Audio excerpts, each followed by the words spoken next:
Hello, my name is Christian Bishop. This is my Lab 2 video report on a charge tape revisited. Our goal for the experiment was to estimate the amount of charge on each tape needed for one to float above the other. We compared a line charge model to the point charge model from Lab 1, and from our results, the charge that balances gravity is about 1.962 times 10 to the negative 4th coulombs. The principles we used in this lab were Coulomb's law, which helps you find the force of an electric field.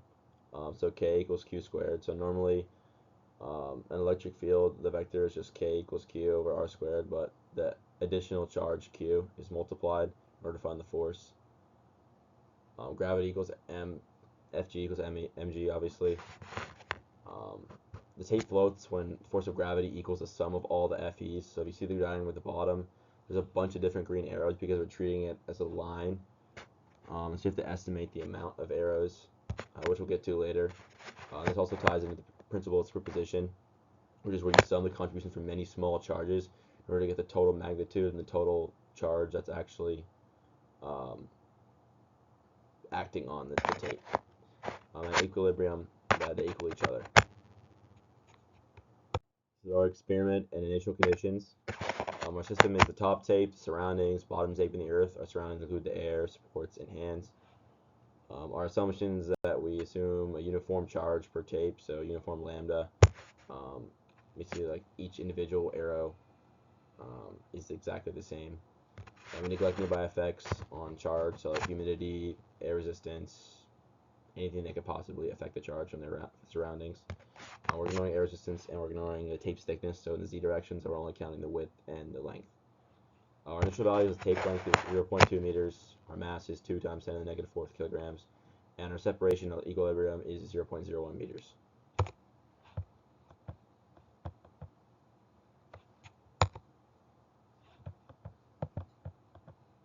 In glow script, I modeled each tape as n equals 50 spheres with the charge of q over n and mass of m over n. And n basically just represents the amount of like arrows you estimate to use. Obviously, we can't do like a million. That won't work in your code. For every sphere on the top tape, the program sums the electric field from all the spheres on the bottom tape and multiplies with the charge to get the force. The script then prints in the electric force and compares it to mg. We also adjusted q manually until those magnitudes matched up, showing the point where the tape floats. As code mechanics continue, you can see our diagram in the bottom right with all the 50 arrows counteracting gravity, and this is just my code that makes it all work basically.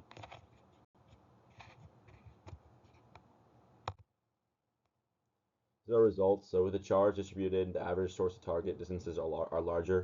It's a weaker field versus a single point.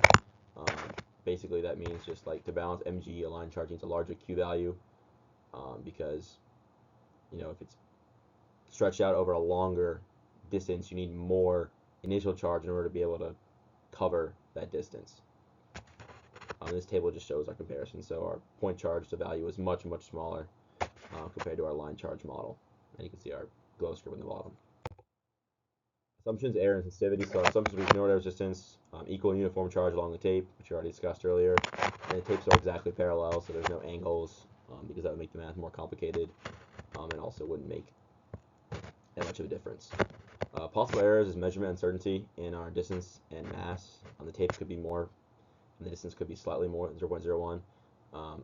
Non-uniform charge from handling tape ends, so maybe the tape ends, because we folded them in, affected the charge.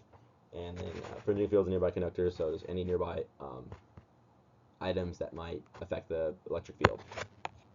Sensitivity is n equals 20 versus n equals 50, so basically just like if we assume there's 20 arrows versus 50 arrows, how much is it affected? And the magnitude of the charge decreases by about 3% when you set n equals to 20 instead, which is not a huge difference at all. And 50 it just takes longer for the program to run, but is more accurate. Changing d by even plus or minus like 1 millimeter drastically alters your q value, so this is a possible error, and you want to make sure that your distance is exactly correct. To conclude, our final estimate was 1.962 times 10 to the negative 4th nanocoulombs. Some what if questions is, what if we use point charges? Our estimated value would decrease at 4.67 times 10 to the negative coulomb, which is a much smaller magnitude. This is because the extended geometry of the line spreads the charge out further. That you need a larger Q in order to get the same effect for the line model. Point charge you can get away with having a smaller value because you're only supporting point to point.